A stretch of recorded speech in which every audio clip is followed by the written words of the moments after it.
والله ما طلعت شمس ولا غربت إلا وأنت الحمد لله وكفى وسلام على عباده الذين اصطفى اما بعد. اس کا عنوان ہے مثالی باپ، کہ ایک آدمی بہترین باپ کیسے بن سکتا ہے. ہم نے بیٹے سے شروع کیا تھا، تقریباً گھر کے ہر فرد کے بارے میں بات کرتے کرتے آج عنوان ہے مثالی باپ. عام طور پہ مردوں کو ذہن میں یہ بات ہوتی ہے کہ پریگنینسی اور ڈیلیوری یہ تو عورت کا مسئلہ ہے. ہاں، جب بچہ آ جاتا ہے تو پھر والد کو اس کی سہولیات کے لیے، ضروریات کے لیے پیسے خرچ کرنے چاہیے تاکہ بچے کو سہولت رہے. حالانکہ والد کا رول اس سے بہت زیادہ ہے. فقہا نے بہت خوبصورت بات لکھی کہ جب کوئی عورت حاملہ ہو تو اس کے خاوند کے اوپر ضروری ہو جاتا ہے کہ وہ اپنی بیوی کو خوش رکھے، اس لیے کہ بیوی کی طبیعت کا اس کے بچے پہ اثر ہوتا ہے. اگر ماں خوش رہے گی تو بچے کی پرورش اچھی ہوگی، اور اگر ماں غمزدہ رہے گی تو بچے کی پرورش پہ اس کا اثر ہوگا، اس لیے کہ بچے کو ماں سے ہی تو خوراک مل رہی ہے سارا کچھ. چنانچہ فادرز رول ڈیورنگ پریگننسی، یہ ماڈرن ریسرچ ہے ہارورڈ یونیورسٹی کی، اور اس میں چند اہم باتیں ہیں جو آپ نے شاید پہلے نہیں سنی ہوگی. پہلی بات یہ کہ cap your wife happy. Pregnancy کے دوران اپنی بیوی کو حد الوسع خوش رکھیے، اس لیے کہ اب وہ بچے کی ماں بن رہی ہے. جب عورت پیگننٹ ہوتی ہے تو اس کے جسم کے اندر بہت ساری ہارمونل چینجز ہوتی ہیں. چنانچہ وہ HGC ہارمون پروڈیوس کرتی ہے اس کے باڈی میں. HGC ہارمون کا نام ہے. وہ پروڈیوس کرتی ہے جس کی وجہ سے مارننگ سکنس اور ٹائرڈنس عورت کو فیل ہوتی ہے. پھر دوسرا وہ پروجسٹرون جو ہے اس کو پروڈیوس کرتی ہے، اس کی وجہ سے سٹامک اپسیٹ بھی ہوتا ہے اور پینفل بریسٹ ہوتے ہیں اور بلوٹڈ فیلنگ اینڈ سور لیگز، اس کی یہ کیفیت ہوتی ہے. یعنی گویا یوں سمجھیں کہ حاملہ عورت اصل میں ایک بیمار عورت ہوتی ہے. گو وہ آپ کو صحت مند نظر آئے، فریش نظر آئے، مگر اس کی باڈی کے ساتھ یہ سب کچھ ہو رہا ہوتا ہے. تو جوان بچیاں اس کو برداشت کر جاتی ہیں اور اپنے روٹین کے کام کرتی رہتی ہیں، اور کئی عورتیں ایسی ہوتی ہیں کہ جو بالکل بیڈ پہ ہی لیٹ جاتی ہیں، مشکل پیش آتی ہے. مگر حقیقت یہ ہے کہ جب بچے کی ولادت ہونے لگتی ہے تو اس کا ماں کے اوپر بہت زیادہ اثر ہوتا ہے. پھر اس کے اندر آسٹروجن پیدا ہوتے ہیں جس میں سویئر موڈ سوئنگز ہوتی ہیں. یہ ایسا ہارمون ہے کہ جس کی وجہ سے تھوڑی دیر میں موڈ بالکل چینج ہو جاتا ہے. ابھی خوش تھی، ابھی غمزدہ ہے، ابھی بہت لونگ موڈ میں تھی اور ابھی بہت لڑائی کرنے کے موڈ میں ہے. تو اس میں وہ عورت جو ہے وہ مجبور ہوتی ہے. یہ عورت کا قصور نہیں ہوتا. مرد کیا کرتے ہیں کہ عورت پہ بلیم کر دیتے ہیں، تمہیں تو سمجھ نہیں آتی بات، تم تو آگے سے ٹر کرتی رہتی ہو، بولتی رہتی ہو، فلاں کرتی رہتی ہو. تو مس بہیو کرتے ہیں اصل میں. حالانکہ یہ ہارمونل چینجز ہیں اور ان کو ایسے ہی ڈیل کرنا چاہیے جیسے کسی بیمار بندے سے بندہ شفقت کا معاملہ کرتا ہے. عورت اس وقت شفقت کی محتاج ہوتی ہے، تو خاوند کو چاہیے کہ بہت بڑا دل کرے اور اس کیفیت میں اس عورت کو مزید پریشان نہ کرے. سو پہلا پوائنٹ ہے کہ کیپ یور وائف ہیپی، اور دوسرا پوائنٹ ہے کہ be present for the wife physically and emotionally. حمل کے دوران خاوند کو چاہیے کہ بیوی کے پاس موجود رہے، فزیکلی بھی اور ایموشنلی بھی.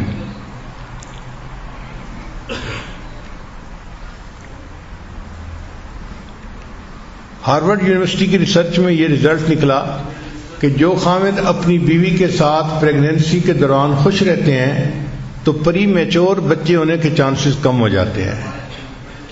اور دوسرا، عورت کا جو بلڈ پریشر شوٹ کرتا ہے بچے کے دوران، پھر وہ شوٹ نہیں کرتا، اس کا بلڈ پریشر زیادہ نہیں ہوتا. اور تیسری ریسرچ یہ تھی کہ ایسی مائیں جو پریگننسی میں خوش رہیں ان کے بچے پہلے سال میں نہیں مرتے.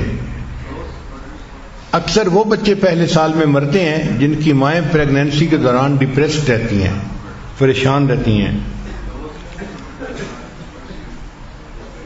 تیسرا point, keep your wife active during the last trimester. جو آخری 3 مہینے ہوتے ہیں حمل کے، اس کو لاسٹ ٹرائیمیسٹر کہتے ہیں. اس میں عورت کو ایکٹیو رہنا چاہیے. اس وقت بیبی کا سائز بھی کافی ہو چکا ہوتا ہے اور موومنٹ کافی مشکل ہو جاتی ہے، پینفل ہو جاتی ہے. مگر عورت کام کرتی رہے، ہلتی جلتی رہے، اس سے پھر نارمل ڈلیوری کے چانسز زیادہ ہو جاتے ہیں. مرد کو چاہیے کہ وہ مختصر سا سمپل سا کھانا بنانا بھی سیکھ لے، اس لیے کہ عورت اگر پریگننٹ ہے تو مے بی کہ وہ کوکنگ نہ کر سکتی ہو، تو ایسے وقت میں انڈے بنا لینا یا کوئی ایسی چیز جس کو انسان کھا کے اپنا وقت گزار لے، باہر کے کھانوں کی ضرورت نہ پڑے، یہ بھی ایک اچھی بات ہے.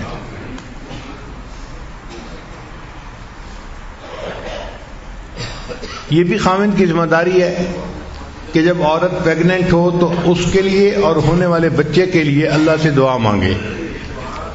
چنانچہ انبیاء کرام نے اپنے ہونے والے بچوں کے لیے دعائیں مانگی جو قرآن مجید میں منقول ہیں. آج کل چونکہ الٹرا ساؤنڈ کافی ایڈوانس ہو چکا ہے اور کافی پہلے جنڈر کا پتہ چل جاتا ہے، تو اگر پتہ چل جائے کہ بیبی گرل ہے یا بیبی بوائے ہے تو اس کے حساب سے جو چیزیں ہوتی ہیں وہ بھی خرید لینی ایک اچھی چیز ہے. یہ وہ کام ہیں کہ جو بیبی کے برتھ سے پہلے کرنے پڑتے ہیں.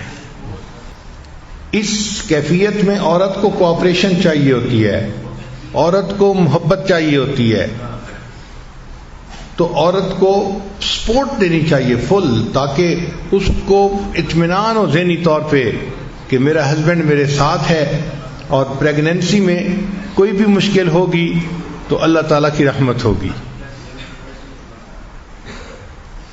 درد ذہ کی جو تکالیف ہیں بہت زیادہ سوئر ہوتی ہیں، بہت سوئر ہوتی ہیں. اس وقت عورت کی یہ کیفیت ہوتی ہے کہ اس کو فیل ہوتا ہے کہ شاید میری جان ہی نکل جائے گی. وہ درد برداشت کرنا اس کے لیے مشکل ہو جاتا ہے. تو ایسے وقت میں خاوند کا اس کو تسلی دینا، اچھے بول بولنا، یہ اس کے لیے سکون کا باعث بنتا ہے. قرآن مجید میں بی بی مریم کے بچے کی ولادت کا واقعہ ہے. تو ان کو جب درد ذہ ہو رہی تھی تو ان کی ڈپریشن کی یہ کیفیت تھی کہ وہ کہنے لگیں یا لیتنی مت قبل ھذا وکنت نسیا منسیا، اے کاش کہ میں اس سے پہلے مر جاتی اور کوئی بھولی بسری چیز ہوتی، میرا وجود ہی ختم ہو چکا ہوتا. اب اس ڈپریشن میں سے بندہ کیسے باہر نکلے؟ یہ ایک عجیب بات تھی. چنانچہ رب کریم نے انہیں بتایا کہ یہ آپ کے قریب جو کھجور کا درخت ہے نا، آپ اس کو ہلائیے اور اس میں سے جو کھجوریں گریں گی وہ کھجوریں کھائیے، پانی پیجئے اور اپنے بچے سے محبت کا اظہار کیجئے. اس کو وہ کر رہی ہے ہی نہیں، اس کو دیکھ کے آنکھوں کی ٹھنڈک بنائیے. تو 3 کام قرآن پاک نے کہے. اب عام عقل حیران ہوتی ہے کہ بھئی ولادت کا وقت ہے تو اس وقت تو اس کو کہتے کہ بھئی تم گھی پی لو، فلاں پی لو کہ بچے کی ولادت آسان ہو جائے گی، اور شریعت کہتی ہے کھجوریں کھاؤ. کیا تک بنتا ہے بھئی کھجوریں کھانے کا؟ آج سائنس نے اس بات کو ریسرچ کر کے ثابت کر دیا کہ قرآن پاک میں 1500 سال پہلے جو کہا گیا تھا وہ 100% ٹھیک تھا. اس لیے کہ اس وقت عورت ڈپریشن میں ہوتی ہے اور ڈپریشن سے نکلنے کے لیے اس کے برین کو خوراک چاہیے، اور برین کی جو خوراک ہے وہ شوگر ہے. برین کی خوراک وہ پروٹین نہیں ہے یا کوئی اور چیز نہیں ہے، وہ شوگر ہے، کاربوہائیڈریٹس ہیں، اور جو کھجور ہے یہ صرف کاربوہائیڈریٹس ہے. اس لیے جب بی بی مریم نے کھجوریں کھائیں تو وہ پوری کی پوری غذا ان کے برین کو ملی، اور جب برین ڈپریشن سے نکلا تو بیبی بھی آسانی سے ہو گیا. تو اس وقت میں میٹھی چیز کا کھانا بھی ولادت میں سہولت کا سبب بنتا ہے. ایک صحابی نے اپنی والدہ کو گرمی کے موسم میں اپنے کندھے پہ اٹھا کے اس طرح حج کا طواف کروایا کہ ان کے اپنے پاؤں کے نیچے جوتی بھی نہیں تھی، تو نیچے سخت گرم پتھر تھے، پاؤں جل رہے تھے اور پاؤں میں چھالے بن گئے تھے. پھر وہ نبی علیہ السلام کی خدمت میں حاضر ہوئے. اے اللہ کے حبیب صلی اللہ علیہ وسلم، میں نے اپنی والدہ کو اپنی کمر پہ اٹھا کے اس طرح حج کروایا ہے کہ میرے پاؤں میں جوتی بھی نہیں تھی، سخت گرمی میں تکلیف اٹھا کے میرے پاؤں میں چھالے بن گئے، میں چلنے کے قابل نہیں رہا. اے اللہ کے حبیب صلی اللہ علیہ وسلم، کیا میں نے اپنی والدہ کا حق ادا کر دیا ہے؟ تو نبی علیہ السلام نے جواب میں فرمایا کہ جب تمہاری ولادت کا وقت تھا اس وقت تمہاری والدہ کو جو دردیں اٹھ رہی تھیں، ہو سکتا ہے کسی ایک درد کا بدلہ تم نے ادا کر دیا ہو. اور والدہ کے اوپر تو اس وقت کیا کیفیت ہوتی ہے یہ ماں ہی جانتی ہے. بچے کی ولادت کے وقت اس کے بس میں نہیں ہوتا، اسی لیے جو ہے اس کو اس وقت سمپتھی کی ضرورت ہوتی ہے. مردوں کو کیا پتہ کہ عورت کے ساتھ کیا گزرتی ہے. تو ایسے وقت میں غصہ کرنا اور چھوٹی سی بات پہ بگڑ جانا یہ بیوقوفی کی علامت ہے. عقل کو اس طرح اپنے سے دور نہیں ہونے دینا چاہیے. کچھ لوگ ہوتے ہیں وہ چھوٹی چھوٹی بات پہ اپنی عقل کو نا چھٹی دے دیتے ہیں کہ بھئی تم جاؤ باقی میں گزار لوں گا اپنی زندگی. ایسے نہیں کرنا چاہیے. خیر بعض لوگوں کے پاس تو عقل ہوتی نہیں، اور جن کے پاس ہوتی ہے وہ اس کو سنبھال کے رکھیں. عقل نہ ہونے کے اوپر بھی ایک لطیفہ، ایک سکھ صاحب جو تھے وہ اپنی بیوی کو سائیکل موٹر پہ پیچھے بٹھا کے تیزی سے سائیکل موٹر چلا کے جا رہے تھے. راستے میں دوست سے ملاقات ہو گئی، سلام دعا کی، کھڑے ہوئے. اس نے پوچھا بھائی کہاں جا رہے ہو؟ کہتے کہ جی میں پیزا ہٹ جا رہا ہوں. اس نے کہا پیزا ہٹ جا رہے ہو کس لیے؟ کہتے کہ میری بیوی کو اس وقت لیبر پینز ہو رہی ہیں. اس نے کہا بیوی کو لیبر پینز ہو رہی ہیں اور تم پیزا ہٹ جا رہے ہو؟ کہتے ہاں وہاں انہوں نے لکھ کے لگایا ہوا تھا delivery free.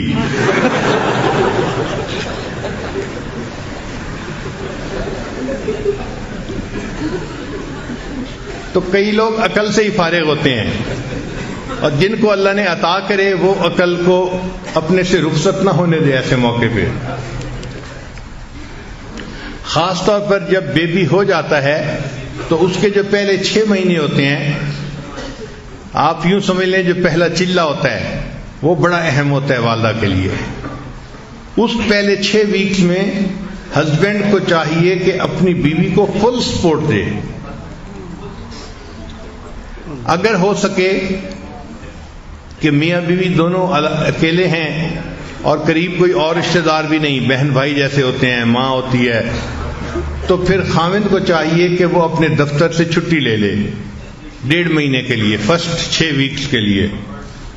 Take time off from work. اس لیے کہ اکثر عورتوں کو پوسٹ برتھ ڈپریشن ہوتی ہے، یعنی جب بچے کی ڈلیوری ہو جاتی ہے، جیسے بچے کی پریگنینسی ہوئی تھی اور جسم میں چینجز تھیں، اب جب بچے کی ڈلیوری ہو گئی تو باڈی میں دوبارہ پھر چینجز آتی ہیں، اور ان چینجز کی وجہ سے عورت ڈپریشن کا شکار ہو جاتی ہے. یہ پوسٹ برتھ ڈپریشن بہت عام ہے، اور ریسرچ یہ بتاتی ہے کہ اس وقت میں عورت کی یہ حالت ہوتی ہے کہ کئی مرتبہ اس کا دل کرتا ہے کہ میں اپنے بچے کو قتل ہی کر دوں. ہم نے پہلے یہ چیز کتابوں میں پڑھی تھی، پھر بعد میں ایک بچی تھی، عالمہ تھی، اس کے ہاں بچی کی ولادت ہوئی تو وہ مجھ سے یہ بات پوچھا کرتی تھی فون پہ کہ حضرت میری ایسی کیفیت ہے کہ بچی تھوڑا بہت روتی ہے، میرا دل کرتا ہے میں اس کو کل کر دوں. اس سے مجھے اندازہ ہوا کہ واقعی عورت کے اندر یہ ڈپریشن اتنا سوئر بھی ہو سکتا ہے.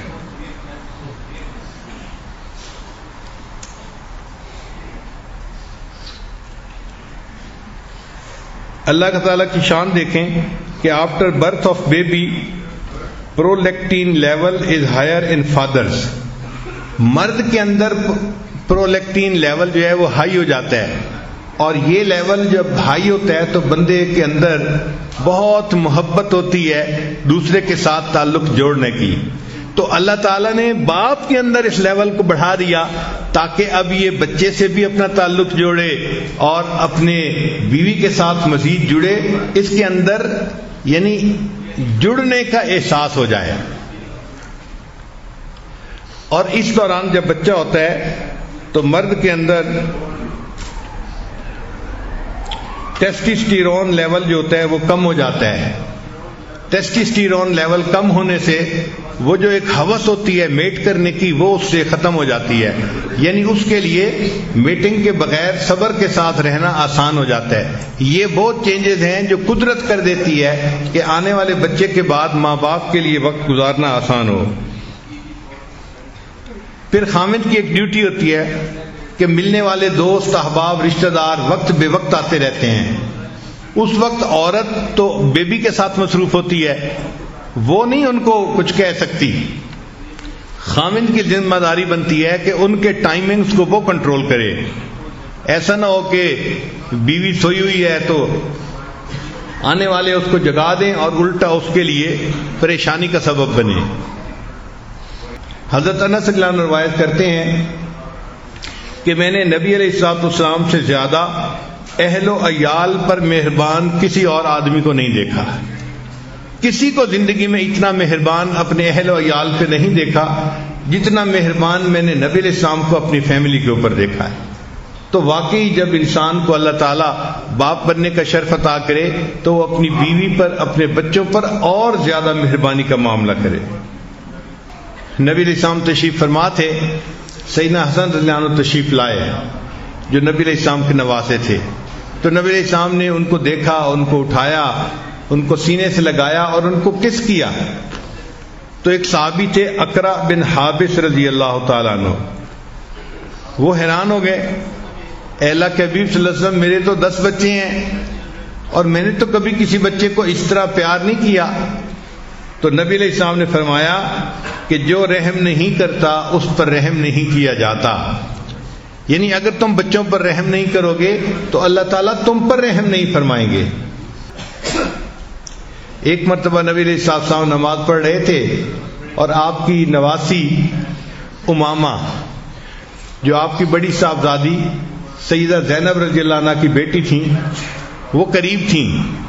تو نبی علیہ الصلوۃ والسلام نماز پڑھتے ہوئے جب قیام کرتے تھے تو اس کو گود میں اٹھا لیتے تھے، اس چھوٹی بچی کو، اور جب سجدہ کرنے لگتے تھے تو اس کو زمین پہ بٹھا دیا کرتے تھے. پھر دوسری رکعت میں جب کھڑے ہوتے پھر اس کو زمین سے اٹھا کے اپنے بازوؤں میں لے لیتے اور جب سجدہ کرنے لگتے تو دوبارہ پھر اس کو زمین پہ بٹھا دیتے تھے. اللہ کے حبیب صلی اللہ علیہ وسلم نے نماز اس طرح ادا کی کہ ایک چھوٹے بچے کو بھی ساتھ اٹھایا اور اس کو بھی سپورٹ دی. تو اس سے پتہ چلتا ہے کہ نبی علیہ السلام بچوں پر کتنے مہربان تھے. ایک مرتبہ اللہ کے حبیب صلی اللہ علیہ وسلم نے نماز کی جماعت فرمائی تو پھر جلدی مختصر نماز پڑھ کے سلام پھیر دیا اور پھر فرمایا کہ میرا دل چاہتا تھا کہ آج میں لمبی نماز پڑھتا، مگر ایک بچے کے رونے کی آواز آئی تو میرے دل میں خیال آیا کہ جو بچہ رو رہا ہے اس کی ماں اگرچہ نماز پڑھ رہی ہوگی مگر اس کا دل تو تڑپ رہا ہوگا، تو ماں کی تکلیف کو دیکھتے ہوئے میں نے نماز کو کم کر دیا. یعنی اللہ کے محبوب صلی اللہ علیہ وسلم نے نماز کو کم کر دیا اس لیے کہ ایک ماں یا ایک بچہ تکلیف کی حالت میں تھا. تو ہمیں گھر کے لوگوں کو تکلیف میں دیکھ کر ریسپونڈ کرنا چاہیے. یہ نہیں ہے کہ ہمارا تو اس سے کوئی واسطہ ہی نہیں ہے. ایک مرتبہ اللہ کے حبیب صلی اللہ علیہ وسلم حضرت حسن رضی اللہ تعالیٰ عنہ کو اپنے کندھے پہ اٹھا کے لے جا رہے تھے. اب ایک صحابی نے دیکھا تو بڑے حیران ہوئے کہ نبی علیہ السلام نے اپنے مبارک کندھوں پہ ایک بچے کو بٹھایا ہوا ہے. تو دیکھ کے وہ کہنے لگے کہ اس بچے کی سواری کتنی اچھی ہے. جب اس نے یہ کہا تو نبی علیہ السلام مسکرائے اور نبی علیہ السلام نے فرمایا کہ سوار بھی تو بہت اچھا ہے نا. سواری اچھی ہے تو سوار بھی تو بہت اچھا ہے نا. ہارورڈ یونیورسٹی کی ایک نئی ریسرچ پبلش ہوئی ہے. اس میں انہوں نے ہزاروں بچوں پہ ریسرچ کی اور 30 سال ریسرچ جاری رہی. یہ 2-4 دن کی بات نہیں تھی، 30 سال تک جاری رہی. اس کے بعد انہوں نے لکھا کہ جو باپ بچوں کو ہگ کرتے ہیں تو ان بچوں کے اندر اگریشن ختم ہو جاتی ہے، وہ اگریسو طبیعت کے نہیں بنتے، اس لیے کہ والد ان کو جو ہے وہ ہگ کرتا ہے اور ان کو کس کرتا ہے، ان کو محبت ملتی ہے، وہ محبت ان کے اندر انڈیوس ہو جاتی ہے، وہ بھی پھر محبت کرنے والے مزاج کے بچے بن جاتے ہیں. اور جو بچے پرورش کے دوران اپنے باپ کی محبت پاتے ہیں ان کی کامیابی کے چانسز دوسرے بچوں سے 60% زیادہ ہو جاتے ہیں. اور جو بچے پرورش کے دوران باپ کی محبت حاصل کرتے ہیں 30 اور 35 سال کی عمر میں جا کے ان کو ڈپریشن نہیں ہوتا، اس لیے کہ 30-35 سال کی عمر ایک نوجوان کے لیے کاروباری عمر ہوتی ہے. یعنی دفتر میں اہم پوسٹ پہ مینیجر سیٹ پہ ہوتا ہے، اور اگر بزنس کرے تو اس میں بھی اہم اس کا جو ہے نا منصب ہوتا ہے. تو 30-35 کی عمر کے جو لوگ ہوتے ہیں ان پہ سٹریسز بہت ہوتے ہیں، لیکن ان سٹریسز کو بھی وہ بچہ کوپ کر جاتا ہے جس کو اپنے باپ کی محبت ملی ہو. ورنہ بہت سارے لوگ جن کو محبت نہ ملی ہو وہ ڈپریشن کا شکار ہونے کی وجہ سے اپنے کاموں کے اندر ناکام ہوتے ہیں. ہارورڈ یونیورسٹی کی ریسرچ میں تھا کہ جو بچے ٹین ایجر ہو کر بھی باپ کی محبت پاتے ہیں، یعنی 13 سے 19 کی عمر میں بھی ان کو باپ کی کلوزنس ملتی ہے، تو ایسے بچے ڈرگ کم استعمال کرتے ہیں اور سیکس کے تجربات بھی کم کرتے ہیں، چونکہ ان کو باپ کی محبت مل رہی ہوتی ہے. جب ان کو باپ کی محبت نہیں ملتی تو وہ پھر اس قسم کے خراب کام کرتے ہیں. جن بچوں کو پرورش کے دوران باپ کی محبت نہیں ملتی ان کے اسکول سے ڈراپ ہونے کے چانسز ڈبل ہو جاتے ہیں. یعنی وہ اسکول سے پڑھائی چھوڑ دیتے ہیں، پڑھ ہی نہیں سکتے. کوئی 10ویں میں نکل جاتا ہے، کوئی 12ویں میں نکل جاتا ہے. وہ اچھے تعلیم یافتہ نہیں بنتے چونکہ ان کو باپ کی محبت نہیں ملی ہوتی. چنانچہ ریہیبلیٹیشن سینٹر کے اندر جو آنے والے بچے تھے ان پر ایک لمبا عرصہ ریسرچ کی گئی، تو انہوں نے کہا کہ 75% بچے وہ ہوتے ہیں کہ جن کو پرورش کے دوران باپ کی محبت نہیں ملی ہوتی وہ ریہیبلیٹیشن سینٹر میں آتے ہیں. یعنی وہ ڈرگز کرتے ہیں، نشے کرتے ہیں، بری عادتوں کا شکار ہو جاتے ہیں، اور پھر ان کو دوبارہ ٹھیک کرنے کے لیے ایسے سینٹرز میں بھیجنے کی ضرورت پیش آتی ہے. اور ہاسپٹلز کی رپورٹ پہ اسٹڈی ہے کہ جو لڑکیاں بغیر باپ کے پلتی ہیں، جن کو باپ کی محبت نہیں ملتی، جن لڑکیوں کو باپ کی شفقت نہیں ملتی، محبت نہیں ملتی، اکثر ان میں سے وہ ہوتی ہیں کہ جو 15 سے 19 سال کی عمر میں پریگننٹ ہو جاتی ہیں اور مائیں بن جاتی ہیں. یعنی شادی سے پہلے مائیں بن جاتی ہیں اس ماحول میں جس ماحول کی ریسرچ ہے یہ. تو بچی کو اگر باپ کی شفقت ملے تو وہ کبھی بھی کوئی غیر اخلاقی قدم نہیں اٹھائے گی، اپنے ماں باپ کو کبھی بھی مایوس نہیں کرے گی.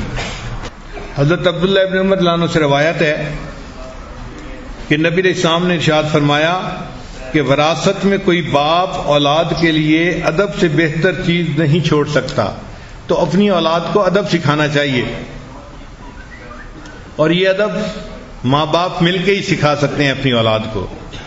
بچوں کے اندر جو بدتمیزی ہوتی ہے نا، یہ ایک دن میں پیدا نہیں ہوتی، یہ آہستہ آہستہ گرو کرتی ہے. تو ماں باپ کی ذمہ داری بنتی ہے کہ بچے میں ڈس ریسپیکٹ کے جراثیم کو بہت جلدی پکڑ لے، بہت جلدی اس کو دیکھ لے کہ بچہ بدتمیزی کر رہا ہے، اس پر اس کو جلدی سکھانا چاہیے تاکہ اس کے اندر یہ بدتمیزی کا عنصر پیدا ہی نہ ہو. یہ جو سوچ ہوتی ہے نا، وہ جی بچہ ہے کچھ نہ کو بڑا ہو کے ٹھیک ہو جائے گا، یہ بہت غلط سوچ ہے. اس کی مثال ایسی ہے کہ جیسے دیوار بن رہی ہو اور ٹیڑھی ہو، اور بندہ کہ کوئی بات نہیں اور اونچی جائے گی تو سیدھی ہو جائے گی. بھائی یہ دیوار سریا تک چلی گئی تو اس کا ٹیڑھا پن بڑھتا ہی جائے گا. اسی طرح بچے کا بھی معاملہ ہے کہ اگر شروع سے ٹیڑھا پن آ گیا تو ٹیڑھا پن بڑھتا جائے گا، تو بچے کو بچپن میں ہی اس کی تلقین کرنی چاہیے۔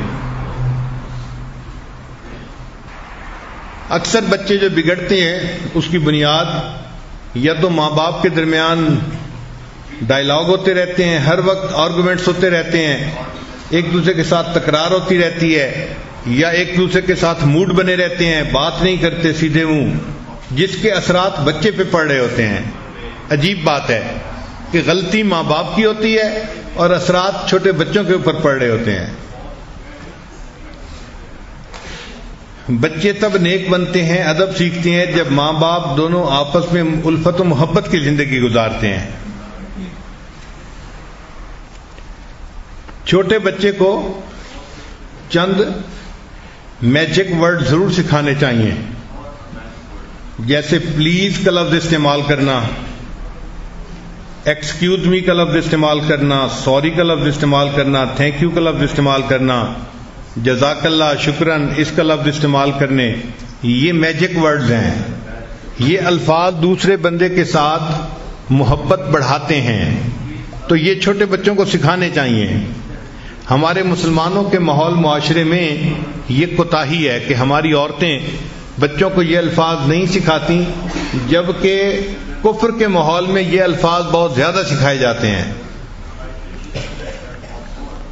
میں کئی دوستوں کو اپنا واقعہ سناتا ہوں کہ ایک مرتبہ مجھے پیرس سے نیو یارک جانا تھا، تو میرے ساتھ والی سیٹ پر ایک امریکن لڑکی آ کر بیٹھی جس کے پاس بیٹی تھی 2 سال کی تقریباً۔ میں اپنی کتاب پڑھ رہا تھا مگر وہ ساتھ والی سیٹ پر بیٹھی تھی، تو اتنا تو بندے کو اندازہ ہوتا ہے کہ ہو کیا رہا ہے۔ تھوڑی دیر کے بعد ایئر ہوسٹس نے کھانا لگایا تو اس لڑکی نے کھانا لگوا لیا، تو میں نے معذرت کر دی کہ مجھے کھانا نہیں کھانا اور کتاب ہی پڑھتا رہا۔ اب میں نے اس دوران یہ دیکھا کہ وہ جو ماں تھی نا، وہ اپنی بچی کو اس نے 1 سپون رائس کھلائے اور اس کے منہ میں رائس ڈالنے کے بعد وہ اس کو کہنے لگی سے تھینک یو۔ ماں نے بچی کو کہا سے تھینک یو، تو 2 سال کی چھوٹی سی بچی تھی، اس نے کہا موم تھینک یو۔ پھر اس نے جب دوبارہ پھر اس کے منہ میں لقمہ ڈالا ماں نے، تو دوسرے لقمے پہ پھر کہا سے تھینک یو، اس نے کہا تھینک یو۔ اب ہر لقمے پہ جب تھینک یو ہونے لگا تو پھر مجھے بھی فیل ہوا کہ یہ کوئی نئی چیز ہے، تو میں حیران تھا کہ دیکھو ہر لقمے پہ یہ تھینک یو کا لفظ اس کو سکھا رہی ہے۔ اچھا، اس دوران کیا ہوا کہ ماں نے جب چمچ میں رائس ڈالے تو تھوڑے سے رائس اس کے کپڑے پہ گر گئے، تو وہ بچی نے نا اشارہ کیا مام کی طرف، موم موم ایسے کیا، تو ماں نے ان چاولوں کو ٹیشو پیپر سے صاف کیا اور اب ماں نے بچی کو کہا تھینک یو، چھوٹی بچی کو ماں نے کہا تھینک یو۔ تو مجھے تعجب ہوا کہ دیکھو یہ شکریہ ادا کرنا تو ہماری تعلیم تھی۔ اللہ فرماتے ہیں انشکر لی ولوالدی، میرا شکر ادا کرو، اپنے ماں باپ کا شکر ادا کرو۔ حدیث پاک میں ہے من لم یشکر الناس لم یشکر اللہ، جو انسانوں کا شکر ادا نہیں کرتا وہ اللہ کا بھی شکر ادا نہیں کرتا۔ تو کرنا تو ہمیں چاہیے تھا، ہم اپنے بچوں کو یہ نہیں سکھاتے، اور کافر لوگوں نے اس کو اچھی چیز سمجھ کے انہوں نے اپنے بچوں کو سکھانا شروع کر دیا۔ میرا اندازہ تھا اس ایک کھانے کے دوران اس امریکن لڑکی نے اپنی بچی سے 36 مرتبہ تھینک یو کا لفظ کہلوایا۔ آپ بتائیں، آپ نے کوئی مسلمان ماں ایسی دیکھی ہے جو ایک کھانے کے دوران اپنے بچے سے 36 مرتبہ تھینک یو کا لفظ کہلوائے؟ ایک دفعہ بھی شاید نہ کہلواتی ہو، 36 دفعہ کہنا تو بڑی دور کی بات ہے۔ اس کا نتیجہ یہ ہوتا ہے کہ ہمارے بچوں کے اندر شکریہ ادا کرنے کی عادت ہی ڈیولپ نہیں ہوتی۔ چنانچہ ہمارا ایک مدرسہ تھا ورجینیا میں، ایک مرتبہ کوئی 50-60 بچے تھے اور میرے پاس کوئی سویٹس تھیں، تو میں نے ان سب بچوں کو کہا کہ بھئی آپ لوگ لائن بنا لیں، میں آپ لوگوں کو ایک سویٹ جو ہے نا وہ دوں گا۔ تو بچے بڑے خوش ہو گئے، چنانچہ وہ آ رہے تھے اور میں ان کو وہ جو میٹھی چیز تھی وہ دے رہا تھا۔ بچے اس کو بہت پسند کرتے تھے۔ 60 بچوں میں سے 4 بچے ایسے تھے کہ جنہوں نے سویٹ لینے کے بعد مجھے تھینک یو کہا، اور 60 میں سے باقی نے کوئی ایک لفظ بھی نہیں بولا۔ اس سے میں نے اندازہ لگایا کہ ہم مسلمان لوگوں کے گھروں میں عورتوں کی تربیت کا یہ حال برا ہے کہ ہم اپنے بچوں کو سکھاتے ہی نہیں. 60 بچوں میں سے صرف 4 تھے جنہوں نے شکریہ ادا کیا اور باقی نے چپ کر کے آئے سویٹ لے کے جاتے بنے. اس لیے کہ کسی نے سکھایا ہی نہیں کہ کچھ کہنا بھی ہوتا ہے، کرنا بھی ہوتا ہے. تو یہ الفاظ بچے کو خوب سکھانے چاہیے. سوری کے لفظ،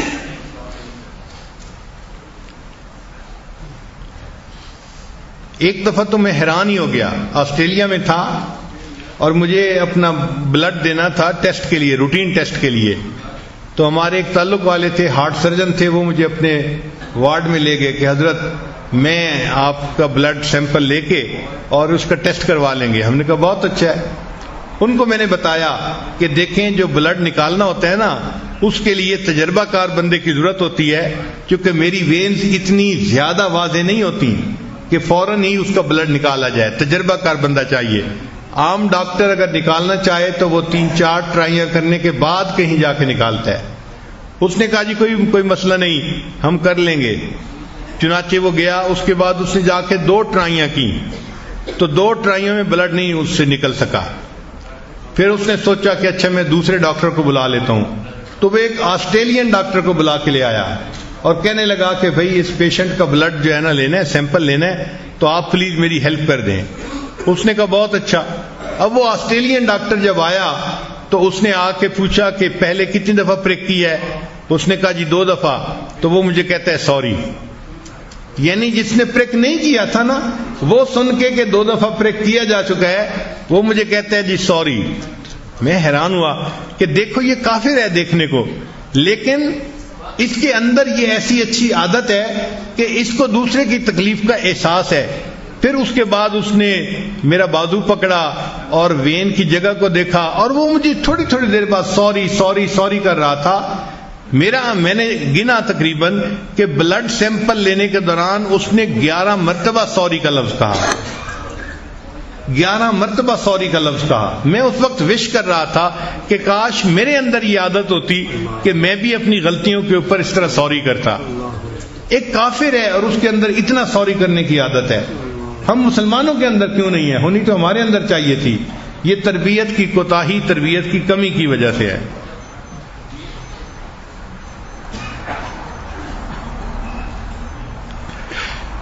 ایک بڑا اہم نقطہ کہ جب ہم بچے کو کریکٹ کر رہے ہوتے ہیں نا، تو اس وقت ریسپیکٹ فلی اس کو بتانا یہ بڑا اہمیت رکھتا ہے. ہم غصے میں بتاتے ہیں، بچے کو فیل ہوتا ہے کہ امی مجھ سے نفرت کرتی ہے، ابو مجھ سے نفرت کرتے ہیں، مجھ سے ہیٹ کرتے ہیں. ہم غصے کا منہ بناتے ہیں، تجھے بتایا نہیں ہے، تجھے سمجھایا نہیں ہے. تو اس وقت بچے کو جو سمجھانا چاہیے وہ بہت پولائٹلی سمجھانا چاہیے. جیسے کوئی ہمدرد سمجھا رہا ہوتا ہے نا، تو سمجھا کے بات کرنی چاہیے، ڈانٹ کے بات نہیں کرنی چاہیے.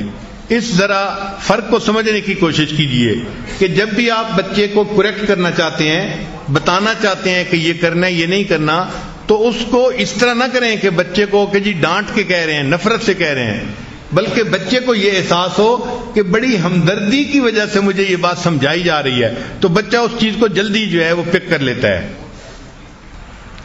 اور جب بچہ ڈس ریسپیکٹ شو کر رہا ہو، اس وقت بچے کو کبھی بھی نہیں ڈانٹنا چاہیے، کیونکہ وہ ڈس ریسپیکٹ کے موڈ میں جا چکا. اب جتنا ڈانٹیں گے تو اس کے اندر نفرت کے جذبات بڑھیں گے، کم نہیں ہوں گے. اس وقت بچے کو خاموش ہو کے الگ ہو جانا چاہیے اور اکیلا چھوڑ دینا چاہیے، تاکہ اس کا پارا جلدی اتر جائے، تاکہ اس کا غصہ جلدی ختم ہو جائے. چنانچہ بچے کے حقوق ماں باپ پر ہوتے ہیں. بچے کو اچھا کھانا کھلانا، اچھے کپڑے پہنانا. پھر بچہ بڑا ہو جائے تو اس بچے کو علم سکھانا، پھر گھوڑ سواری سکھانا، تیر اندازی سکھانا، سوئمنگ سکھانا.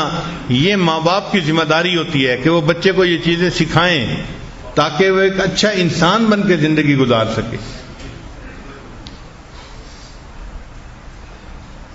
نبی علیہ الصلوۃ والسلام اپنے سامنے بچوں کی دوڑ لگواتے تھے. اللہ کے محبوب صلی اللہ علیہ وسلم حدیث مبارکہ میں ہے کہ آپ صلی اللہ علیہ وسلم جو خاندان کے بچے تھے تو آپ تشریف فرماتے تھے اور ان سب کی ایک لائن بنوا دیتے تھے اور ان کو فرماتے تھے کہ تم دوڑ کے میرے پاس آؤ. تو بچے دوڑتے تھے اور ایک بچہ جو ہے وہ نبی علیہ السلام کے اوپر آتا تھا تو نبی علیہ السلام اس کو بازوؤں میں لے کے سینے سے لگا لیتے تھے. پھر دوسرا بچہ اس کے اوپر آتا تھا, تیسرا اس کے اوپر, چوتھا اس کے اوپر. سارے بچے ایک دوسرے کے اوپر اس طرح آتے تھے. بچے بھی انجوائے کرتے تھے, نبی علیہ السلام بھی خوشی کا اظہار فرماتے تھے. تو اللہ کے محبوب صلی اللہ علیہ وسلم نے جو بچوں کو بھاگنے کے لیے کہا اور اپنی طرف بلایا اور ان کو جو ہے اس طرح محبت سے ریسیو کیا, اس میں میسج ہے کہ باپ کو چاہیے کہ وہ بچے کے ساتھ اس عمر میں ایسے چھوٹے چھوٹے کھیل کھیلے جس سے کہ باپ اور بیٹے کی محبت بڑھے یا آپس میں بھائی بہنوں کے درمیان محبت بڑھے. ایک اور اہم نقطہ, بچے کی تربیت کے دوران بچے کو یہ اچھی طرح سکھانا چاہیے کہ زندگی میں محنت کرنی بڑی ضروری ہے.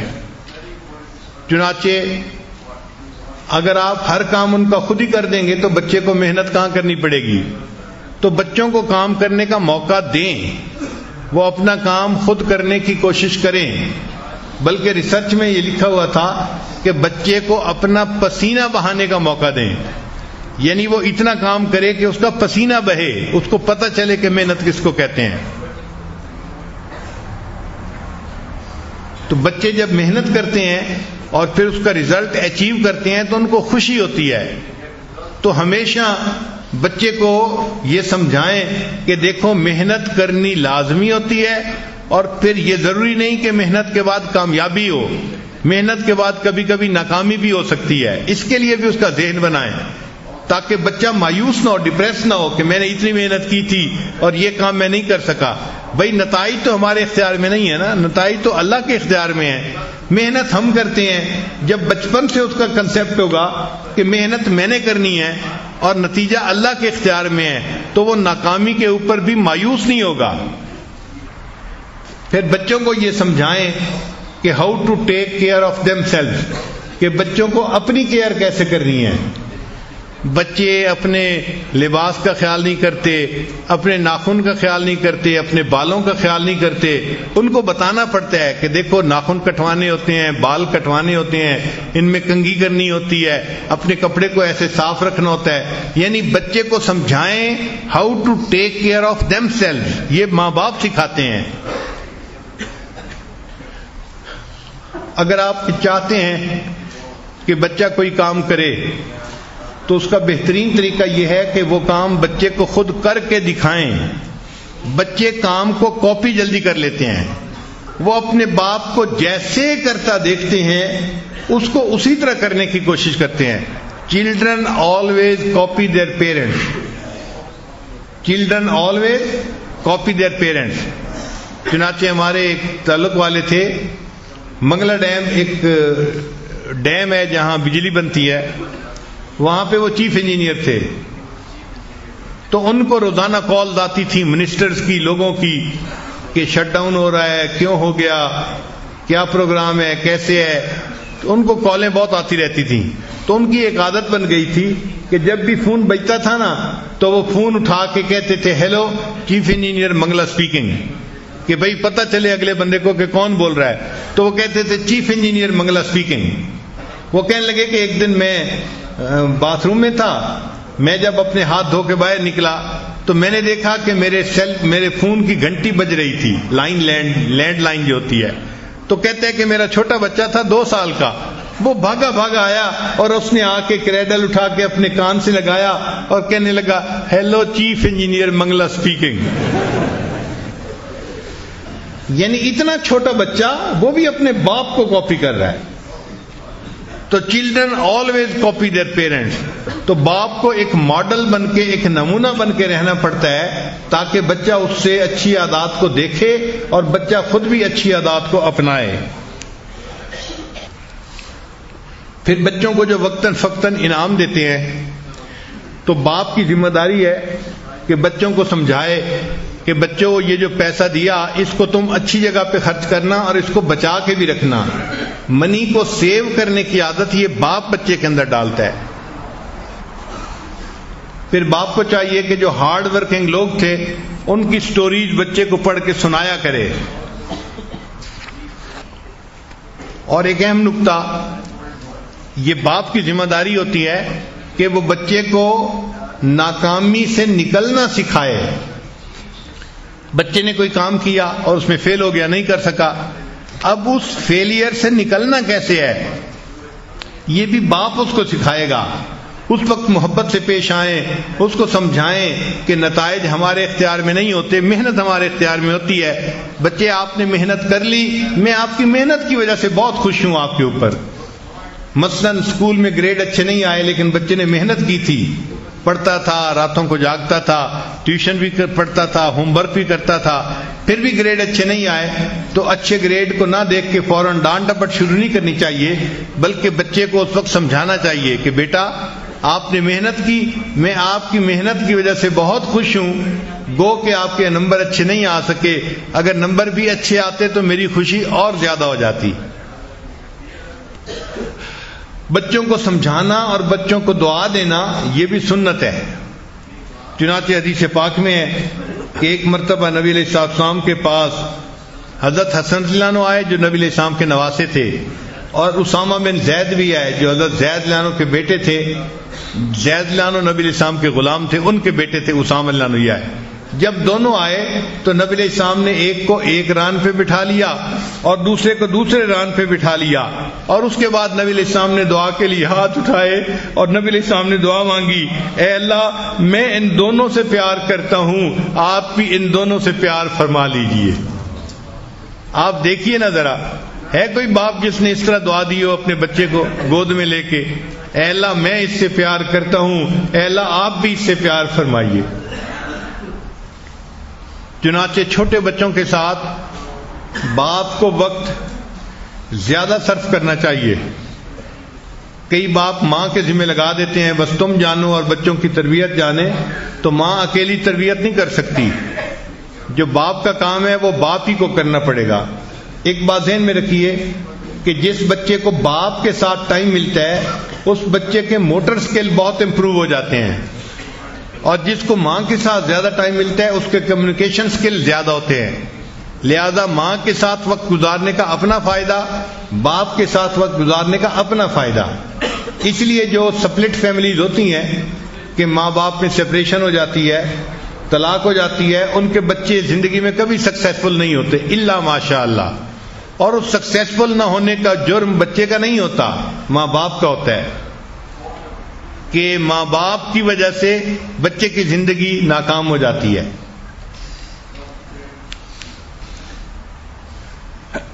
ام خالد بن سعید ایک صحابی ہیں، یہ اپنے بچپن کا واقعہ سناتی ہیں کہ میرے والد مجھے لے کر نبی علیہ السلام کی خدمت میں گئے. میں اس وقت چھوٹی سی بچی تھی اور میں نے پیلے رنگ کا کپڑا پہنا ہوا تھا، لباس پہنا ہوا تھا، پیلے رنگ کا کرتا پہنا ہوا تھا.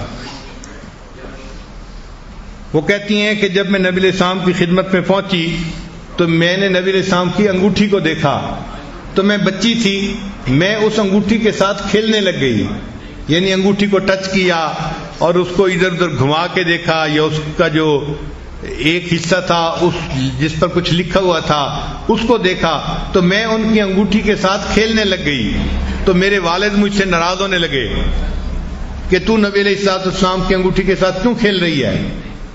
وہ فرماتی ہیں کہ جب میرے والد صاحب مجھ سے ناراض ہوئے تو نبی علیہ السلام نے محبت کے ساتھ میری طرف دیکھا اور میرے پیلے اس سوٹ کو دیکھ کے، کپڑے کو دیکھ کے نبی علیہ السلام نے فرمایا ابلی و اخلقی، کہ اس کپڑے کو تو پہن کے بوسیدہ کر لے. یعنی تیری زندگی اتنی لمبی ہو کہ اللہ کرے کہ تو اس کپڑے کو پہنے اور بوسیدہ کر دے.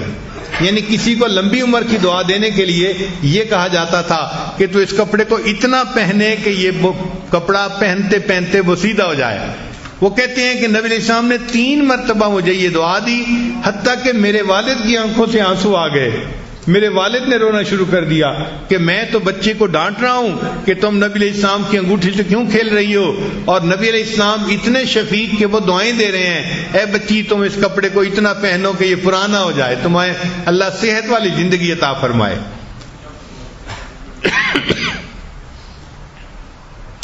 ایک مرتبہ اللہ کے پیارے حبیب صلی اللہ علیہ وسلم ممبر پہ خطبہ دے رہے تھے۔ حدیث پاک میں آتا ہے کہ سیدنا حسن رضی اللہ تعالیٰ عنہ وہ اس وقت مجمع میں آ گئے، تو جب حسن رضی اللہ عنہ قریب آئے تو نبی علیہ السلام ممبر سے نیچے اترے خطبے کے دوران، اور نیچے اتر کے ان کو اٹھایا اپنی گود میں اور پھر ممبر کے اوپر آ کر بیٹھے۔ آپ ذرا غور کریں نا، ایک بندہ بیان کر رہا ہے، تقریر کر رہا ہے، اور بات چیت کے دوران ایک بچہ آ جاتا ہے، تو یہی نہیں کہ اس کو کہا کہ آؤ میری گود میں بیٹھ جاؤ، نہیں، آپ صلی اللہ علیہ وسلم ممبر سے نیچے اترے اور اس کو گود میں اٹھا کے پھر ممبر کے اوپر آ کر بیٹھے۔ تو نبی علیہ السلام بچوں کو اتنی رسپیکٹ دیا کرتے تھے، اتنی محبت دیا کرتے تھے۔ یہ ہے وہ راز جس کی وجہ سے بچے پھر ایک اچھا انسان بنا کرتے ہیں دنیا کے اندر۔ ایک مرتبہ نبی علیہ السلام عشاء کی نماز پڑھا رہے تھے، تو نماز کے دوران آپ صلی اللہ علیہ وسلم نے ایک سجدے کو لمبا کر دیا، بہت لمبا سجدہ۔ صحابہ کرام بھی بڑے حیران، اتنا لمبا سجدہ۔ بالآخر جب سجدے سے اٹھے اور سلام پھیرا مکمل کی نماز، تو صحابہ نے دیکھا کہ نبی علیہ السلام کے پاس ایک بچہ تھا۔ اصل میں سیدنا حسین رضی اللہ عنہ اس وقت آئے تھے اور وہ نبی علیہ السلام کے پیٹھ کے اوپر چڑھ گئے تھے، کمر مبارک کے اوپر چڑھ گئے تھے۔ تو جب وہ کمر کے اوپر چڑھ گئے تو نبی علیہ السلام نے اپنے سجدے کو لمبا کر دیا۔ جب اس کا دل چاہا وہ نیچے اترا، تب نبی علیہ السلام نے سجدے کو مکمل کیا۔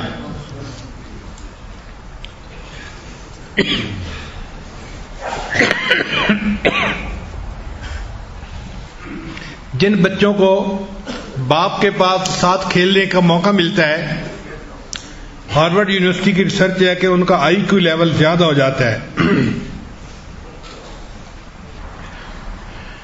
ہارورڈ یونیورسٹی نے ایک ریسرچ 25 سال کی، اسٹوڈنٹس کے اوپر 25 سال انہوں نے اپنی ریسرچ جاری رکھی، اور 25 سال کے بعد انہوں نے نتیجہ نکالا کہ جو بچے دنیا میں کامیاب ہوتے ہیں یہ وہی ہوتے ہیں کہ جن کے پلنے کے دوران ان کو باپ کی شفقت محبت ملی ہوتی ہے۔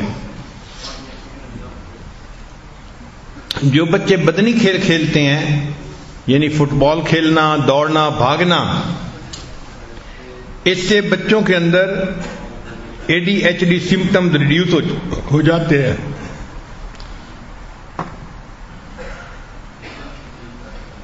اور بچوں کے اندر سٹریس لیول بھی ریڈیوس ہو جاتا ہے۔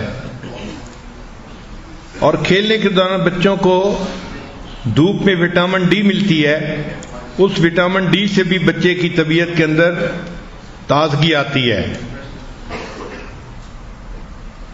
2 وقت ہوتے ہیں جب بچے بہت جلدی سیکھتے ہیں، ہمیشہ اس وقت کا فائدہ اٹھانا چاہیے۔ ایک بچے جیسے ہی گاڑی میں بیٹھیں گے نا تو وہ لرننگ بورڈ میں چلے جاتے ہیں، اس لیے وہ کوسچنز کے اوپر کوسچن پوچھتے ہیں، ایک کوسچن، دوسرا کوسچن، تیسرا کوسچن۔ تو ماں باپ کو پتہ ہونا چاہیے کہ بچے جیسے ہی گاڑی میں بیٹھیں گے تو یہ لرننگ موڈ میں آئیں گے، تو اس وقت ان کو ڈانٹ ڈپٹ نہیں کرنی، بلکہ ان کو ہم نے اس وقت اچھی اچھی باتیں سمجھانی ہیں، سکھانی ہیں۔ اور دوسرا، بچے کھانے کے دوران پھر کوسچن بہت پوچھتے ہیں، اس وقت بھی ان کو ڈانٹنے کے بجائے ان کو اچھی باتیں سکھانی چاہیے۔ اور تیسرا، رات کو جب بچے سونے لگتے ہیں تو اس وقت بھی وہ لرننگ موڈ میں ہوتے ہیں، تو اپنی ماں سے کوسچن پوچھتے ہیں، سٹوری سنتے ہیں، پھر سوتے ہیں۔ تو یہ اللہ نے ان کا ایک نیچرل سسٹم ایسا بنا دیا ہے، تو ایسے وقت کو یوٹیلائز کرنا چاہیے۔ ماں کو چاہیے کہ وہ بھی سٹوریز سنبھال کے رکھے اور سوتے وقت بچے کو سمجھائے اور اس سے اچھا نتیجہ نکالے، بچے کو پتہ چلے کہ مجھے زندگی میں کیا بننا ہے۔ ہارورڈ یونیورسٹی کے ریسرچ ہے کہ جو بچے یونیورسٹی میں A گریڈ لیتے ہیں، یہ ہائی اچیور بچے سب وہی ہوتے ہیں کہ جو کمبائنڈ ماں باپ کی ایفرٹ سے پلتے ہیں، یعنی سپلٹ فیملی کے بچے ہائی اچیور کبھی نہیں بنتے۔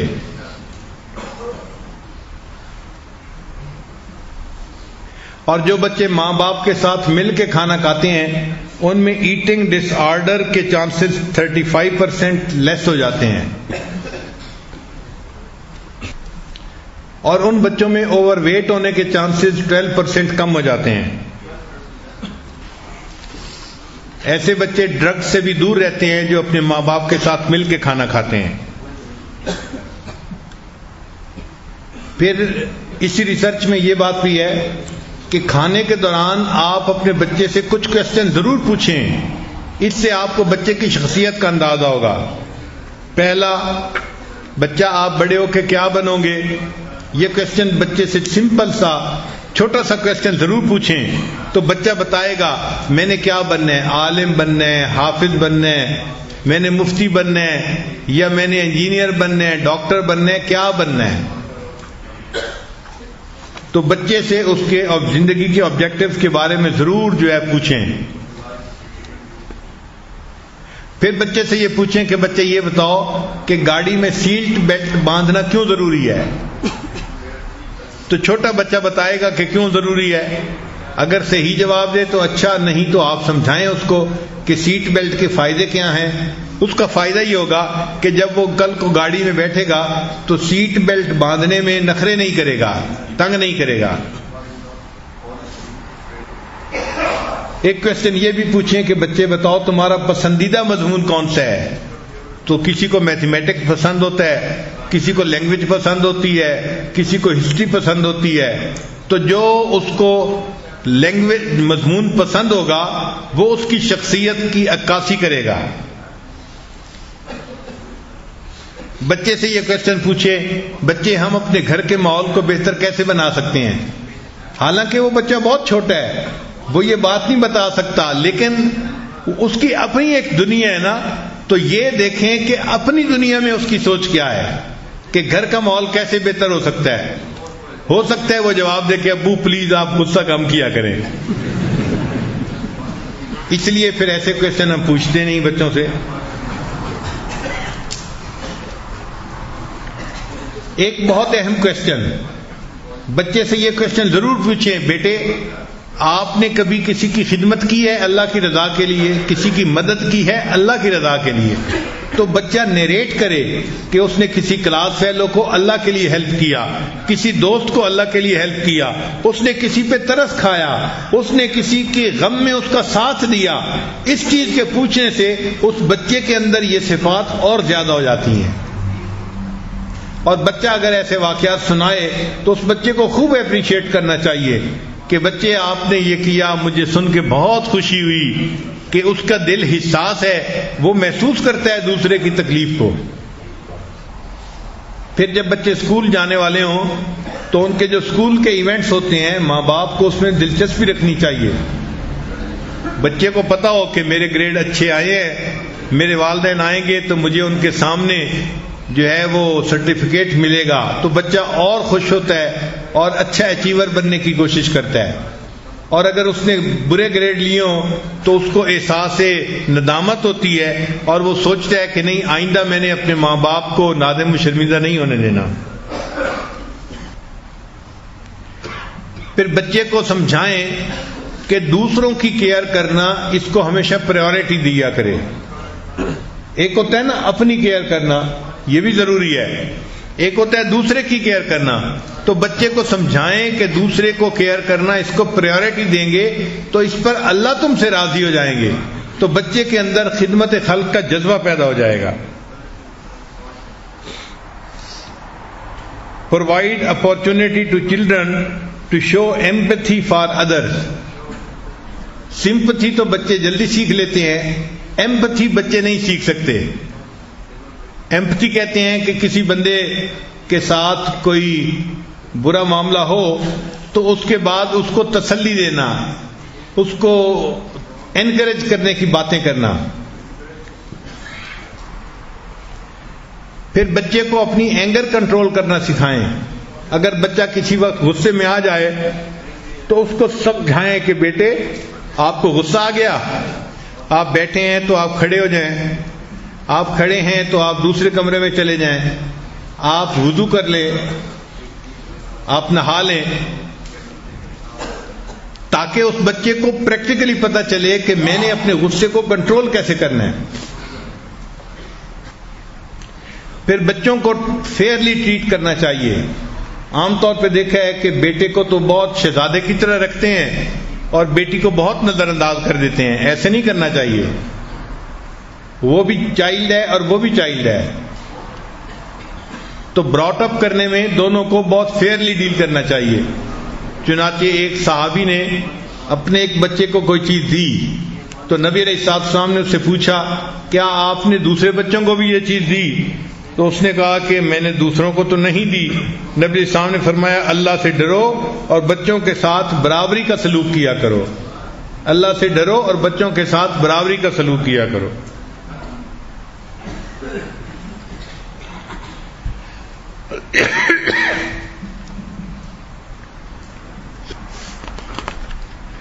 ہم نے اپنی زندگی میں جو بیٹا سیف اللہ ہے اس کو جب بھی کوئی کھلونا دینا ہوتا تھا تو ہمیں 3 کھلونے خریدنے پڑتے تھے. ہم اس کو ایک کھلونا خرید کے دینا چاہتے تھے لیکن وہ اپنا کھلونا خریدنے کے بعد کہتا تھا ابو حبیب اللہ کے لیے بھی خریدنا ہے. اور جب اس کے لیے خریدنے دیتے تو کہتا تھا میں نے صالحہ کے لیے بھی خریدنا ہے. وہ جب بھی کہیں جاتا تھا کبھی بھی ایک چیز نہیں لاتا تھا، 3 چیزیں لاتا تھا. یہ اس وجہ سے کہ اس کے اندر ایک ہمدردی کا مادہ تھا. چنانچہ ایک مرتبہ ہمارے گھر میں ایک فقیر عورت آئی، بوڑھی عورت تھی دیہاتی، اور میری اہلیہ کے پاس بیٹھ کے تھوڑی دیر بات کرنے لگی کہ میرے پاس کھانا نہیں اور رمضان شریف آ رہا ہے، میں نے روزے رکھنے ہیں، میں نے فلاں ہے. تو اہلیہ نے ان کو کچھ پیسے دے دیے کہ آپ جا کے رمضان شریف کے لیے اپنی گروسری خرید لیں. اب یہ سیف اللہ باتیں سن رہا تھا تو جب وہ اٹھ کے جانے لگی تو یہ اپنی امی سے کہنے لگا امی یہ تو اتنی بوڑھی ہے، یہ کیسے چیزیں خریدے گی اور اس کو کھانا پکا کے کون دے گا؟ یعنی چھوٹا بچہ ہے، اس کو یہ تو پتہ چل گیا کہ امی نے پیسے دے دیے ہیں وہ خرید لے گی، لیکن چونکہ وہ بوڑھی تھی اور کمزور تھی تو یہ اس کو دیکھ کے کہہ رہا تھا امی یہ اپنا کھانا کیسے بنائے گی؟ تو پھر امی مسکرائی، اس نے کہا کہ اچھا ابو سے پوچھو، میں اس کا کھانا بنانے کے لیے ساتھ چلی جاتی ہوں. ہمارے بچوں میں سے یہ صرف سیف اللہ کے اندر خاص بات دیکھی ہے ہم نے. باقی بھی بچے ہیں وہ بھی بڑا کیئر کرتے ہیں، لیکن ان کو ایک کھلونا لے کے دیا تو وہ خوش لے کے آ جاتے تھے، لیکن سیف اللہ ہمیشہ 3 چیزیں ہی لاتا تھا. تو یہ صفت ہوتی ہے، اور یہی چیز پھر ہم نے دیکھا کہ سیف اللہ کی یہ صفت اس کی آگے اولاد میں آئی. چنانچہ حنانہ جو ہے اتنی دوسرے کی کیئر کرنے والی بچی ہے کہ کئی دفعہ میں اس کی عادت پہ حیران ہوتا ہوں. بہت زیادہ محبت کرنے والی اور سب کے ساتھ جو ہے وہ تعلق رکھنے والی. چنانچہ ایک مرتبہ میں اپنے کمرے سے باہر نکلا تو ڈاکٹر محسن صاحب کا بڑا بیٹا محمد وہ سرمد کو ذرا ڈانٹ ڈپٹ کر رہا تھا اور ہارڈ ٹائم دے رہا تھا. سرمد سائیکل چلانا چاہتا تھا گھر کے صحن میں اور وہ راستے میں کھڑا ہو گیا تھا. اب سرمد رو رہا ہے، حنانہ بھی رو رہی ہے. میں باہر نکلا تو میں نے بچوں سے پوچھا کہ بھئی رو کیوں رہے ہو؟ تو حنانہ اور سرمد دونوں نے بتایا کہ یہ محمد راستہ روک کے کھڑا ہے، ہم اپنا سائیکل نہیں چلا پا رہے. تو میں نے محمد کو ڈانٹا، محمد آپ ان کو کیوں نہیں کھولنے دے رہے؟ اپنا گھر ہے، اپنے گھر میں بچے نہیں کھیلیں گے تو کہاں کھیلیں گے؟ خیر جب میں نے تھوڑا ڈانٹا، پیارا بچہ ہے، وہ فوراً ایک طرف ہو کے بیٹھ گیا. قدرتاً میرے پاس کچھ سویٹس تھیں تو میں نے کہا آؤ بچوں میں آج آپ لوگوں کو سویٹس دیتا ہوں. چنانچہ میں نے جو ہے نا بچوں کو سویٹس دینی تھیں تو محمد جو راستہ روک کے کھڑا تھا اس کو سزا کے طور پہ میں نے کہا کہ محمد آپ چونکہ دوسروں کو تنگ کرتے ہو، آپ کو میں نے سویٹ نہیں دینی. اب یہ بات سن کے جو محمد تھا ڈاکٹر صاحب کا وہ تھوڑا سیڈ ہو گیا کہ مجھے سویٹ نہیں ملے گی. تو میں نے باقی سارے بچوں کو سویٹ تقسیم کر دی. جب میں نے سب کو دے دی نا تو اس کے بعد حنانہ میرے پاس آئی اور مجھے کہنے لگی دادا ابو محمد کو بھی دے دیں. یعنی جس کی وجہ سے وہ پریشان ہو رہی تھی جب اس بچے کو ڈپرائیو کیا تو وہ کہنے لگی نہیں نہیں آپ اس کو ڈپرائیو نہ کریں، اس کو بھی آپ سویٹس دے دیں. تو اس وقت میرے دل میں بات آئی کہ واقعی بچوں کے اندر یہ جو دوسرے کی کیئر ہے یہ ایک صفت ہوتی ہے جو بچپن میں پیدا ہوتی ہے، اور یہ بچے پھر بڑی عمر کے ہو کے دوسرے احسانوں کا احساس کرتے ہیں، ان کے غم کو اپنا غم سمجھتے ہیں اور ان کی خوشی کو اپنی خوشی سمجھتے ہیں. اللہ تعالیٰ ایسا حساس دل ہر ایک کو عطا فرمائے، ورنہ بہت سارے لوگ تو اتنے بے حس ہوتے ہیں احساس ہی نہیں ہوتا. ہم نے نوجوانوں کو دیکھا ہے، بیوی رو رہی ہوتی ہے اور ان کو کوئی احساس نہیں ہوتا کہ ہم اس کو رلا رہے ہیں، ماں رو رہی ہوتی ہے، بچوں کو احساس نہیں ہوتا، بہن روتی ہے، بھائی کو احساس نہیں ہوتا. یہ بے حس ہونا اللہ تعالیٰ کو بہت ناپسند ہے. تو یہ چیزیں بچے کے گروتھ کے دوران اس کے اندر پیدا کرنی چاہیے تاکہ بچہ ایک اچھے اخلاق والا بچہ بن کر جو ہے آگے آئے. حضرت عمر بن عبدالعزیز رحمۃ اللہ علیہ ایک بہت کامیاب باپ تھے، بہت کامیاب باپ تھے. ان کے 11 بیٹے تھے اور ان کی زندگی میں بہت غربت تھی، چونکہ بیت المال سے بہت مناسب مقدار لیا کرتے تھے تو بچوں کی ضرورت بھی پوری نہیں ہو سکتی تھی، یہاں تک کہ ان کو کھانے پینے کی چیزیں پوری نہیں ملتی تھیں بچوں کو. ایک مرتبہ انہوں نے اپنی بیٹی کو بلایا اور آنے میں دیر لگی تو عمر بن عبدالعزیز رحمۃ اللہ نے دوسری مرتبہ ذرا سختی سے بلایا کہ کیوں نہیں آ رہی میرے پاس.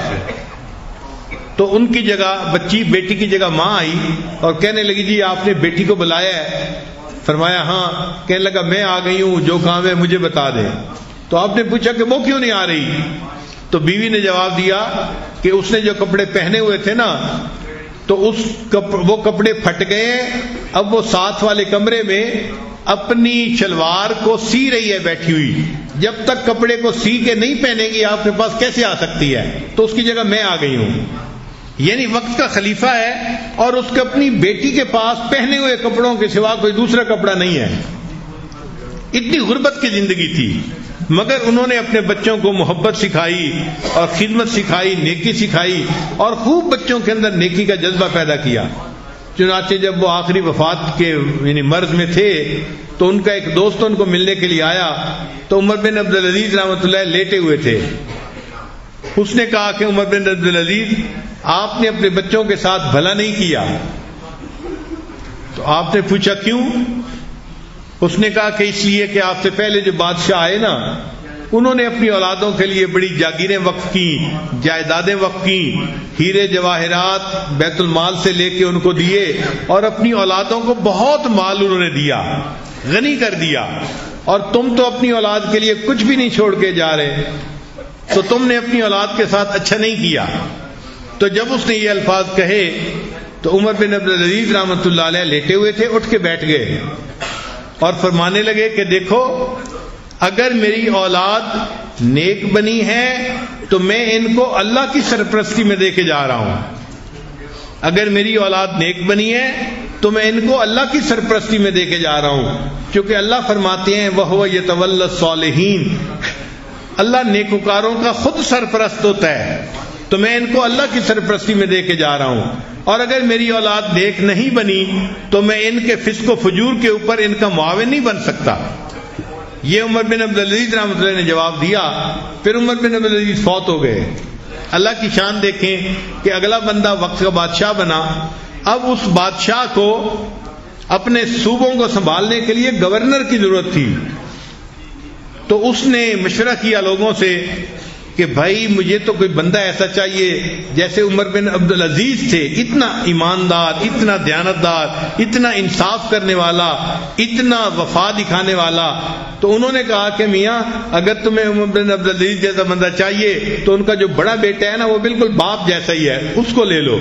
چنانچہ جو بادشاہ تھا اس نے ان کے پہلے بیٹے کو گورنر بنایا اب جو بچہ گورنر بنا، چونکہ اس کو باپ نے محنت کرنا سکھایا تھا اور رزق حلال کمانا سکھایا تھا، دیانت سکھائی تھی، امانت سکھائی تھی، اس نے اتنا اچھا کام کیا کہ چند دنوں کے بعد بادشاہ نے اس سے پوچھا یار تمہارا کوئی اور بھائی بھی ہے؟ اس نے کہا میرا ایک اور بھائی بھی ہے، مجھ سے اتنے سال چھوٹا ہے اور وہ بھی میری بالکل کاپی ہے۔ اس نے اس دوسرے بچے کو ایک اور صوبے کا گورنر بنا دیا۔ جب 2 گورنر بنے، انہوں نے اتنا اچھا کام کیا کہ پھر اس بادشاہ نے ان کے تیسرے بھائی کو گورنر بنا دیا۔ کتابوں میں لکھا ہے ایک ایسا وقت بھی آیا عمر بن عبدالعزیز کے 11 بیٹے 11 صوبوں کے ایک وقت میں گورنر بنے ہوئے تھے۔ یہ ہے کامیاب باپ جس نے اپنے بچوں کو ایسی نیکی سکھائی کہ بعد والے لوگوں نے ان کے 11 بیٹوں کو ایک وقت میں 11 صوبوں کو گورنر بنا دیا۔ یعنی عالم اسلام پہ حکومت عمر بن عبدالعزیز کے بیٹوں کی تھی، آپ کیوں سمجھ لیں۔ تو باپ کو چاہیے کہ اولاد کی اچھی تربیت کرے، ان کو ایک اچھا انسان بنانے کے لیے دعائیں بھی کرے اور کوشش بھی کرے، اور اس کی بنیاد میاں بیوی آپس میں محبت پیار سے رہیں۔ یہ جو غصے ہیں ایک دوسرے کے ساتھ، لڑائی جھگڑے ہیں، ان کو اللہ کے لیے چھوڑ دینا چاہیے اور اولاد کے لیے قربانی دینی چاہیے۔ ہمارے علاقائی زبان میں کہتے ہیں لڑن مجھاں تے خینس بوٹیاں نو، کہ بھینسیں آپس میں لڑتی ہیں اور نیچے جو چارہ ہوتا ہے نا وہ خراب ہو جاتا ہے۔ لڑتی تو بھینسیں ہیں لیکن خراب چارہ ہو جاتا ہے۔ اسی طرح لڑتے ماں باپ ہیں اور بچے خراب ہو جاتے ہیں۔ تو اس لیے ماں باپ کو چاہیے کہ وہ بچوں کی خاطر قربانی دیں، آپس میں الفت و محبت سے رہیں، بچوں کی اچھی تربیت کریں تاکہ یہ بچے ایک اچھے انسان بنیں اور دنیا میں بھی کامیاب ہوں اور اللہ کی نظر میں بھی کامیاب ہوں۔ اللہ تعالی ہمیں ایک اچھا باپ بن کر زندگی گزارنے کی توفیق عطا فرمائے۔ وآخر دعوانا ان الحمد للہ رب العالمین۔